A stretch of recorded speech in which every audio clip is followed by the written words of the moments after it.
പക്ഷെ ധ്യാൻ ചേട്ടൻ ഇറങ്ങാൻ കുറച്ച് ലേറ്റ് ആയി എന്ന് പറയുന്നുണ്ട് ആൾക്കാര്. പ്രൊമോഷൻ മറ്റേ ബബ്ബ ഞാൻ ഷൂട്ടിലായിരുന്നു, പിന്നെ കോയമ്പത്തൂർ പോയി, പിന്നെ ഇന്നലെ എത്തിയതായിരുന്നു. എത്തിയിട്ട് ഒന്ന് മുകേഷ് ചേട്ടൻ വന്നിരുന്നു.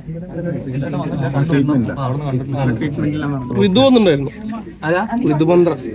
ഋതു വന്നിരുന്നല്ലേ? ഋതു ഇവരൊക്കെ ഫസ്റ്റ് അപ്പൊ എന്തായാലും അടുത്ത സീസൺ ഓണത്തിന് കാണാം. അല്ല ഞാൻ ചേട്ടാ അടിപൊളിയായിരുന്നു ലാസ്റ്റത്തെ.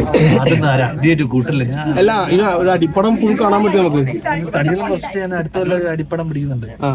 വരും. സെറ്റാണ്. സെറ്റാണ്. ബബ്ബ നിങ്ങൾ ഇപ്പൊ ഷൂട്ട് ചെയ്യുന്ന പടത്തിന് ഞാനും തമ്മിലുള്ള പരിപാടി നടക്കുന്നു. ദിലീപേട്ടൻ ജോയിൻ ചെയ്യും. ചെന്നൈയിൽ നിന്ന് വന്നിട്ട് ദിലീപേട്ടൻ ഈ സ്കെഡ്യൂൾ ജോയിൻ ചെയ്യും ഈ മാസം അവസാനം. പിന്നെ അടുത്ത മാസം ദിലീപേട്ടൻ വരും. അപ്പം ഞാനുമായിട്ടുള്ള കുറച്ച് കോമ്പിനേഷൻസിലും തീർത്ത് പോകാം.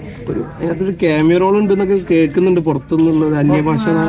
അതെ ഞാനും കേൾക്കുന്നുണ്ട്. ചിലപ്പോൾ അന്യഭാഷ ആയിരിക്കില്ല, അപ്പൊ നമ്മളെ നാട്ടിൽ തന്നെയുള്ള ഒരു വലിയൊരു ആള് ഉണ്ടാവാൻ സാധ്യതയുണ്ട്. അവസാനം ഒരു സീക്വൽ പോലെയൊക്കെ പ്ലാനിങ് ഉണ്ട്. നന്നായി വരുവാണെങ്കിൽ വരാൻ സാധ്യതയുണ്ട്. അപ്പൊ നമ്മളൊരു വലിയൊരാളുടെ പരിപാടിയിലാണ് നിർത്തിയിരിക്കുന്നത്.